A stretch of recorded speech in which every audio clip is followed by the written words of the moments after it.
Kesho ni siku muhimu sana na ya kihistoria kwetu wa Tanzania. Tunaadhimisha miaka 61 tangu waasisi wa taifa letu, Mwalimu Julius Nyerere na Sheikh Abeid Amani Karume, walipofanya kitendo cha kishujaa cha kuunganisha nchi zetu mbili na kuunda Jamhuri ya Muungano wa Tanzania. Sote hatuna budi kuendelea kumshukuru Mwenyezi Mungu kwa rehema zake ambazo zimetuwezesha kuvuka salama zaidi ya miongo 6 ya muungano wetu. Watanzania wenzangu, tunao kila sababu ya kujipongeza kwa kuweza kudumisha muungano wetu ambao ni wa kipekee barani Afrika. Kama alivyowahi kusema baba wa taifa Mwalimu Julius Kambarage Nyerere, namnukuu, Tanzania ni lulu ya pekee kabisa katika historia ya Afrika huru, mwisho wa kunukuu. Heshima na hadhi hii ya kuwa na muungano thabiti, imara, usioyumba wala kutetereka, si juhudi za serikali pekee, bali ni juhudi za Watanzania wote ambao kwa pamoja tumeamua kuendeleza na kukuza udugu, mshikamano na umoja wetu kama taifa. Kwa ujumla, tumeamua kulinda wakfu huu wa muungano tulioachiwa na wazee wetu. Nimetumia neno wakfu kwa kuwa tunu hii ya muungano wa Tanzania uliasisiwa, umelelewa na unatunzwa vyema ili uwe madhubuti na wa kudumu. Muungano huu si mali ya mtu, ila unamilikiwa na Watanzania wote. Tumuombe Mwenyezi Mungu aendelee kuwapa mapumziko mema na ya milele waasisi wa muungano huu pamoja na viongozi wote waliotangulia mbele ya haki.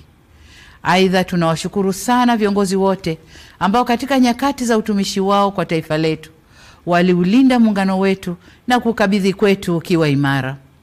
Ndugu wananchi, hakika sote tumashahidi wa mafanikio na hatua kubwa za maendeleo ambazo nchi yetu imepiga tangu mwaka 1964. Ni imani yangu ya dhati kwamba tukiendelea na umoja na mshikamano tulionao, muungano wetu utaendelea kustawi kwa manufaa ya Watanzania wote. Wakati mlipo nikabidhi dhamana ya kuliongoza taifa hili, niliahidi kwamba serikali ninayoiongoza itaendeleza mema yaliyopita, kuimarisha yaliyopo na kuleta mema mapya. Muungano wetu ni moja kati ya mema tulioyakuta, ambapo serikali imesimama imara katika kuulinda, kuimarisha na kuhudumisha. Hivyo basi ni jambo jema kufanya maadhimisho ya sherehe za muungano kila ifikapo tarehe 26 mwezi wa 4 ya kila mwaka. Hata hivyo, kwa mwaka huu maadhimisho yatafanyika katika mikoa yote ya Tanzania na viongozi mbalimbali wa serikali wataungana na wananchi katika shughuli za uzinduzi wa miradi ya maendeleo. Pamoja na hayo, yamefanyika makongamano, michezo mbalimbali na shughuli za kitamaduni nchi nzima. Kwa kuwa mwaka huu ni mwaka wa uchaguzi mkuu nchini kwetu, serikali imeamua kuyapa maadhimisho haya kauli mbiu isemayo miaka 61 ya Jamhuri ya Muungano wa Tanzania. Muungano wetu ni dhamana, heshima na tunu ya taifa. Shiriki uchaguzi mkuu wa mwaka 2025. Katika ngazi ya kitaifa, kesho tarehe 26, kwa niaba ya serikali na wananchi kwa ujumla, nitatunuku nishani za muungano kwa Watanzania wenzetu kama ishara ya kutambua utumishi na mchango wao katika ujenzi wa taifa letu na katika kudumisha muungano wetu. Ndugu wananchi, ndani ya kipindi cha miaka 61 ya muungano wetu, serikali zetu ya Jamhuri ya Muungano wa Tanzania na Serikali ya Mapinduzi Zanzibar zimeendelea kushirikiana kwa karibu, kubadilishana uzoefu na kusaidiana kwa dhati. Ushirikiano huu umechochea kasi ya maendeleo ya kiuchumi, kisiasa, kijamii na kidiplomasia. Tumeweza kuimarisha amani na mshikamano wa kitaifa. Kuwepo kwa mafanikio hayo haina maana kwamba hatuna changamoto. La muhimu ni kwamba tumejiwekea mfumo mzuri wa kutatua changamoto zinapojitokeza. Hapa nataka niipongeze ofisi ya Makamu wa Rais kwa kusimamia vyema masuala ya muungano. Aidha, ninawashukuru wote waliofanya makongamano ya kueleza faida, mafanikio na changamoto zilizojitokeza katika kipindi chote na jinsi zilivyofanyiwa kazi. Ndugu wananchi, ndani ya miongo 6 tumeweza kulinda uhuru wetu na mapinduzi matukufu ya Zanzibar dhidi ya matishio mbalimbali.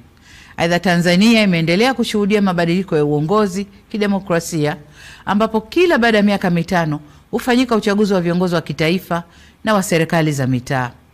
Zaidi ya hayo, muungano wetu unaendelea kuzingatia misingi ya utawala bora katika nyanja mbalimbali ikiwemo utawala wa sheria, haki za binadamu, uwazi, uwajibikaji na maridhiano. Demokrasia yetu imeendelea kukua na kuimarika, hususan kupitia falsafa yetu ya R4 ambayo itaendelea kuwa nyenzo muhimu ya kukuza ushiriki na ushirikishwaji wa wananchi kwenye masuala muhimu kwa mustakabali wa nchi yetu.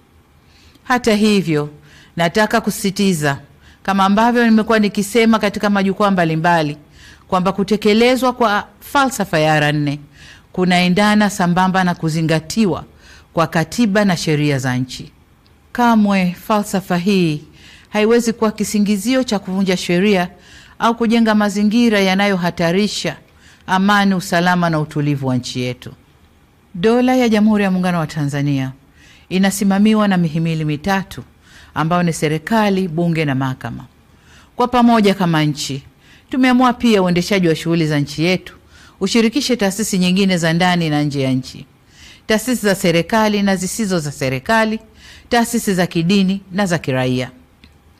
Shughuli zote zinazofanywa na taasisi hizi zinaongozwa kwa mujibu wa Katiba ya Jamhuri ya Muungano wa Tanzania, Katiba ya Zanzibar, sheria na kanuni zinazotungwa na miongozo na makubaliano mbalimbali ya kitaifa na kimataifa. Nyenzo hizi nilizozitaja zimeeleza masharti na mipaka ya kazi kwa taasisi mbalimbali zinazofanya shughuli zake hapa nchini. Ili kuiwezesha serikali kuendelea kulinda haki za kiraia ikiwemo haki ya kujieleza na kutoa maoni, ni vyema sote tusivuke nje ya mipaka yetu. Tusisahau kwamba mfumo wa dola yetu ni kuongozana, kusimamiana na kuwajibishana. Ndugu wananchi, mwaka wa 61 wa muungano wetu umeangukia kwenye mwaka tunaokabiliwa na jambo kubwa la kidemokrasia nchini. Tutafanya uchaguzi wa kuwachagua rais wa Jamhuri ya Muungano wa Tanzania na rais wa Zanzibar na mwenyekiti wa Baraza la Mapinduzi, wabunge wa Bunge la Jamhuri ya Muungano wa Tanzania na wajumbe wa Baraza la Wawakilishi pamoja na madiwani. Ni matumaini yangu kuwa tutaendelea kudumisha sifa ya nchi yetu kuwa ni kitovu cha amani na nchi ya kidemokrasia iliyojengeka juu ya misingi ya uhuru na haki. Serikali imejipanga kuhakikisha kuwa mahitaji yote ya Tume Huru ya Taifa ya Uchaguzi yanapatikana kwa ukamilifu na kwa wakati. Aidha, tutafanya kila tuwezalo kuhakikisha kuwa uchaguzi unafanyika kwenye mazingira ya utulivu na amani katika kipindi chote cha matayarisho hadi wakati wa uchaguzi ili kuwa na uchaguzi huru na wa haki. Wito wangu kwenu wananchi, mjitokeze kwa wingi kushiriki katika mchakato mzima wa uchaguzi, kuanzia kujiandikisha kwenye daftari la kudumu la wapiga kura, kujitokeza kugombea na hadi kupiga kura. Niwatake viongozi, wanachama na wafuasi wa vyama vya siasa tuzingatie taratibu na sheria za nchi.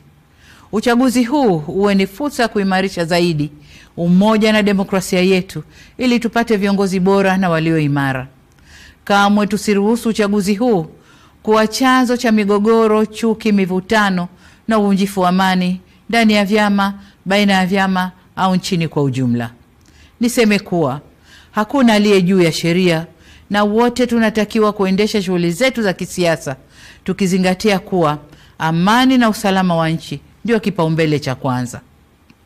Ndugu wananchi, ninapohitimisha hotuba yangu, nataka niwakumbushe kwamba wajibu wa kulinda, kutetea na kudumisha muungano ni wa kila Mtanzania. Waasisi wetu Mwalimu Nyerere na Sheikh Karume waliakisi muungano kwa kauli na matendo yao. Nasi hatuna budi kudumisha tunu hii ya taifa letu kwa kuimarisha misingi ya udugu, uzalendo, amani, mshikamano na umoja wa kitaifa. Hizo ndizo nguzo zinazoleta umadhubuti na uimara wa muungano huu. Tuilinde misingi hii ili tuweze kufikia matamanio ya waasisi wa taifa letu ya kuwa na taifa moja lenye nguvu zaidi kiuchumi, kisiasa, kijamii na kidiplomasia. Kesho tunapofikia kilele cha maadhimisho ya miaka 61 ya muungano wetu katika mikoa na wilaya zetu zote za nchi nzima, nitumie fursa hii kukutakieni Watanzania wote maadhimisho mema ya miaka 61 ya muungano. Mungu ibariki Tanzania, Mungu aubariki muungano wetu, na asanteni sana kwa kunisikiliza.